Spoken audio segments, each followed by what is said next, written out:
Di dalam kamar Ed terlihat sebuah tempat tidur yang dihiasi tengkorak manusia. Bahkan dia tidur dengan tengkorak manusia. Psikopat gila ini mungkin ya. Sudah gila.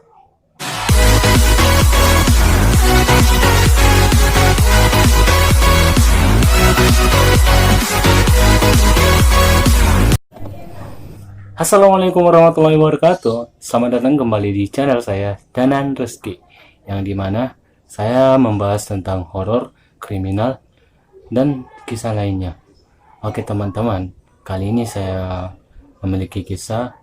Dibilang horor iya, dibilang kriminal iya, karena ini adalah kisah psikopat gila, yang dimana psikopat ini mengubah manusia menjadi alat perkakas atau perabotan rumah tangga. Jadi terus ikuti video ini sampai akhir selesai, dan jangan lupa seperti biasa tekan tombol subscribe dan like serta share kepada teman-teman Anda agar channel kesayangan kita ini dapat berkembang. Oke, sebelum mulai pastikan kalian duduk fokus, tenang dan fokus. Saran gue juga, jangan baca tulis dan jangan menonton video ini di saat Anda sedang makan, karena saya tidak tanggung jawab. Kenapa? Mungkin banyak hal menjijikkan atau apapun.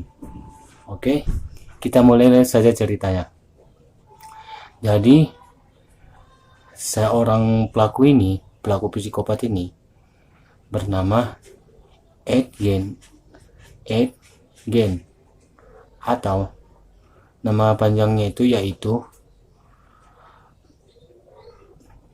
Edward Theodore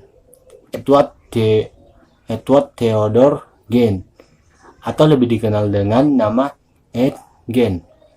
Jadi seorang psikopat ini bernama Ed Gein, dan dia memiliki saudara bernama Henry Gein. Jadi Ed lahir dalam sebuah keluarga yang bisa dibilang cukup unik. Mengapa cukup unik? Ayahnya, George Gein, adalah seorang pecandu alkohol. Sedangkan ibunya, Augusta Gein, adalah seorang perempuan yang sangat dominan dan cenderung overprotective terhadap kedua anaknya, Ed dan Henry.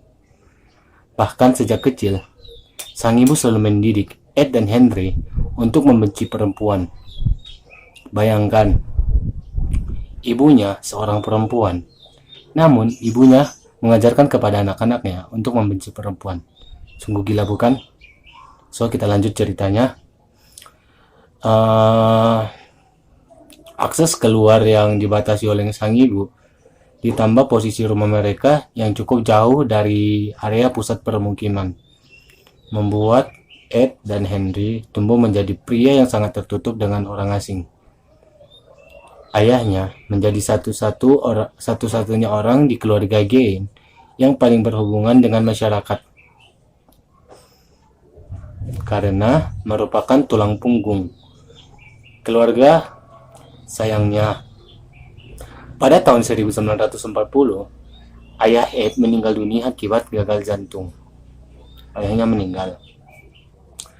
Untuk menghidupi ibu mereka yang juga sakit keras ternyata. Ibunya sakit, ayahnya meninggal.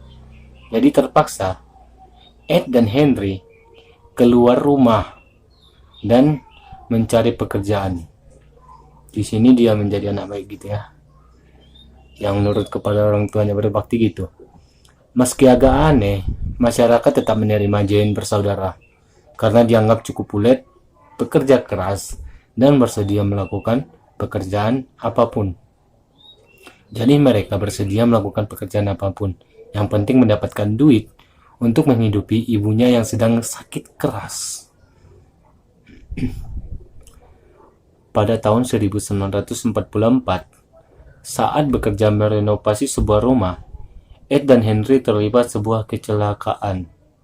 Jadi mereka terlibat kecelakaan kerja ya. Rumah tersebut terbakar dan Henry ditemukan tewas. Lanjut. Namun kematian Henry menjadi tanda tanda besar. Pasalnya, meski tewas dalam kebakaran, tidak ditemukan luka bakar di tubuh Henry. Dia tidak ditemukan luka bakar sedikit pun. Malah, terdapat beberapa luka memar di bagian kepala. Nah, ini nih, kayaknya ini pembunuhan bukan? Kalian juga pasti berpikir seperti itu. Oke, lanjut. Kecurigaan pun sempat dilayangkan ke Ed, saudaranya. Namun, karena Ed terus berperilaku baik, tidak mencurigakan. Pandai sekali Anda ya, haha. Dan tetap bekerja. Dia setelah kematian saudaranya, dia tetap bekerja teman-teman.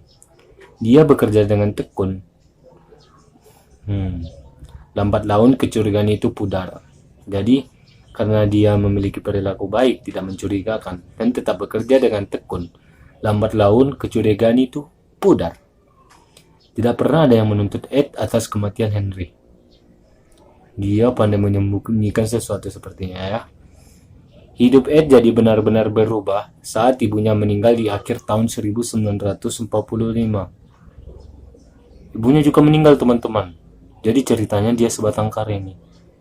Kasihan juga ya. Kehilangan sosok idola, panutan, dan satu-satunya teman membuat Ed merasa sangat terpukul dan kesepian. Siapapun orangnya pasti sangat kesepian ya teman-teman jika kehilangan seorang ibu. Karena sudah tidak memiliki tanggungan, Ed yang tengah berduka memutuskan untuk menjalankan usaha pertanian sendirian dan semakin menutup diri dari masyarakat. Dia menutup diri teman-teman ya. Setelah kematian ibunya itu, Ed juga mulai mempelajari anatomi tubuh perempuan.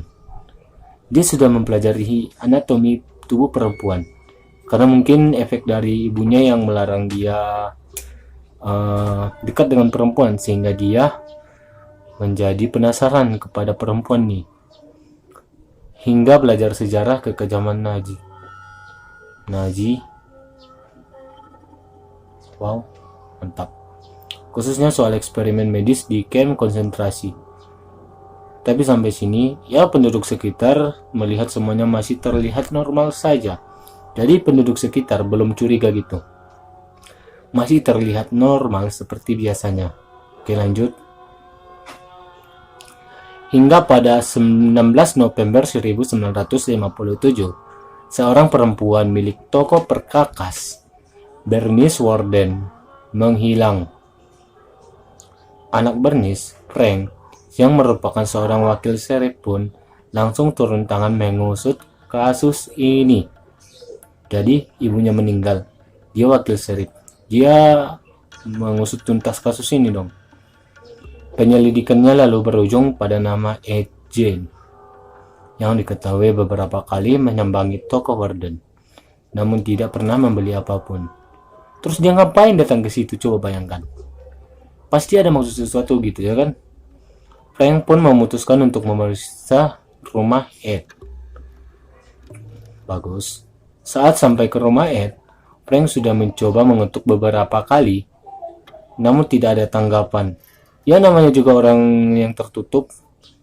Kalau ada orang datang mungkin dia tidak tahu gitu, atau apapun. So kita tidak tahu ya teman-teman. Ia pun berinisiatif menyeruak masuk melalui gudang kayu. Jadi dia diam-diam masuk melalui gudang kayu. Namun apa yang ia temukan sungguh di luar dugaan. Begitu masuk gudang kayu, oh ya tunggu. Seperti yang saya kasih tahu tadi kepada teman-teman yang sedang makan, yang menonton video ini, saya saranin habiskan dulu makanannya lalu lanjutkan.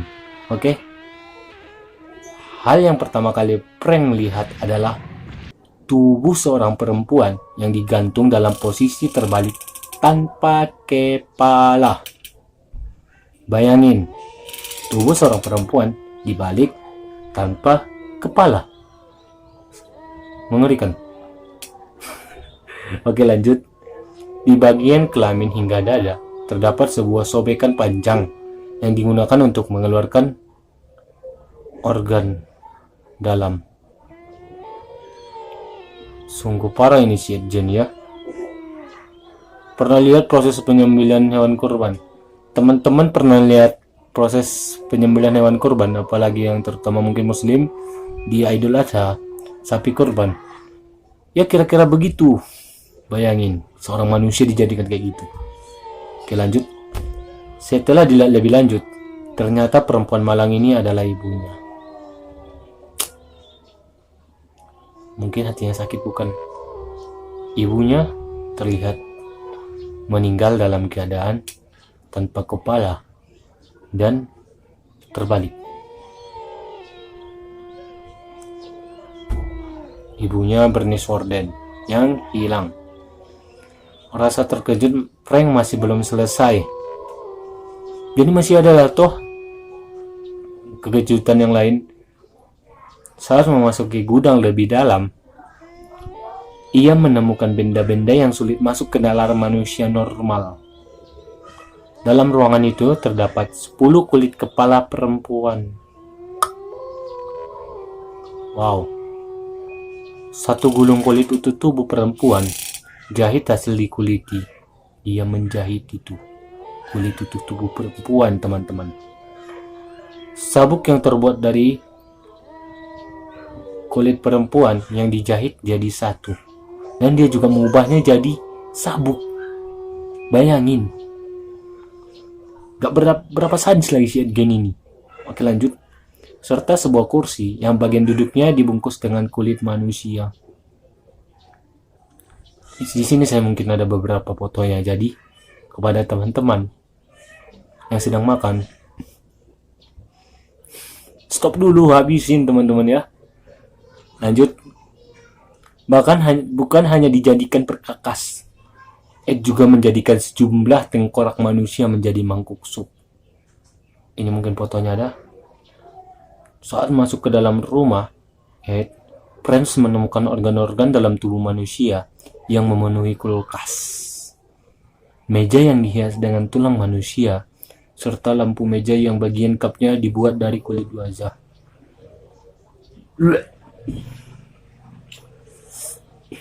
Oke, lanjut. Sadis. Gak punya otak itu ya. Oke, lanjut. Di dalam kamar Ed terlihat sebuah tempat tidur yang dihiasi tengkorak manusia. Bahkan dia tidur dengan tengkorak manusia. Psikopat gila ini mungkin ya. Sudah gila. Serta satu kepala utuh yang digantung menjadi hiasan dinding. Di sisinya terdapat 9 kulit wajah perempuan yang juga dipajang. Yang paling gila, masih ada toh yang paling gila, teman-teman. Frank juga menemukan sejumlah potongan alat kelamin manusia di dalam kotak sepatu. Wow. Serta kulit wajah perempuan yang dijadikan masker. Jadi intinya, semua person yang ada di dalam rumahnya itu terbuat dari manusia.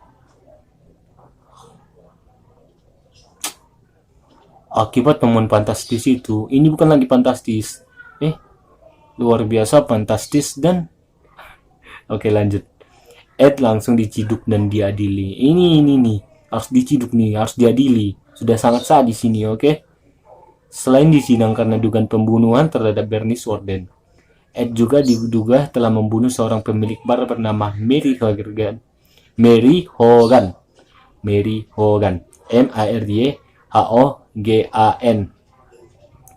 Langin Mary Hogan. Pada tahun 1954 silam. Diduga Mary merupakan perempuan yang hidup yang jadi korban pertama Ed. Jadi ini korban pertamanya si Ed ya. Kenapa saya bilang korban hidup pertama? Sebab kenapa saya bilang gitu? Coba tebak. Jawabannya, Ed mengaku selama ini hanya membunuh 2 orang perempuan saja. Sedangkan tubuh manusia sisanya ia dapat dari menggali kuburan perempuan yang baru saja meninggal. Berarti seperti Sumanto, seperti legenda yang ada di Indonesia gitu ya, Sumanto. Nanti saya ceritakan tentang Sumanto, oke? Oke, lanjut. Selain tubuh Bernice dan Mary, diperkirakan ada sekitar 15 mayat perempuan lainnya yang sudah diubah menjadi berbagai macam benda oleh Ed. Saking banyaknya, Ed bahkan tidak bisa mengingat berapa jumlah mayat perempuan yang ia kumpulkan. Wow, luar biasa, sungguh-sungguh gila nih orangnya. super gila. Di depan pengadilan, Ed mengaku membuat karya seni itu. Dia menyebutkan karya seni, cok. Karya seni sadis itu karena ingin hidupnya sebagai perempuan untuk seperti idolanya, ibunya. Jadi dia ingin jadi perempuan. Tapi dia mau kayak gitu. Kalau mungkin di zaman kita ini, ya mudah saja mungkin dia jadi transgender gitu ya kan.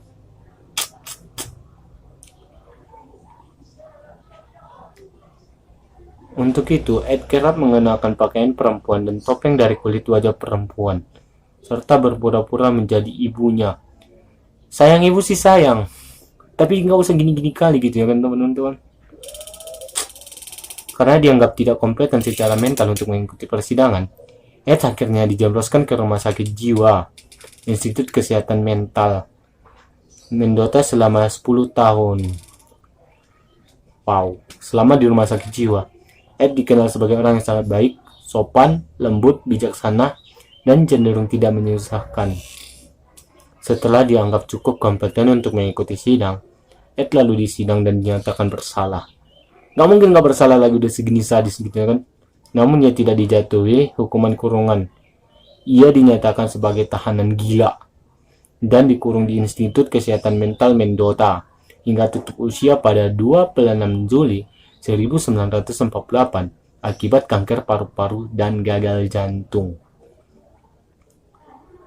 Wow. Karena kisah ini terbilang sangat luar biasa, kejam dan gilanya, banyak penulis dan pembuat film horor yang mengadaptasinya menjadi buku dan film. Salah satunya adalah sutradara horor kenamaan Alfred Hitchcock dengan film Psycho. Oke teman-teman, cukup sekian cerita tentang psikopat gila yang mengubah manusia menjadi perkakas dan perabotan rumah tangga yang lainnya. Mungkin banyak video-video lain atau cerita-cerita lain yang saya akan ceritakan kepada Anda. Jadi jangan lupa tekan tombol subscribe serta share, bagikan kepada teman-teman Anda. Akhirul kalam, terima kasih dan sampai jumpa.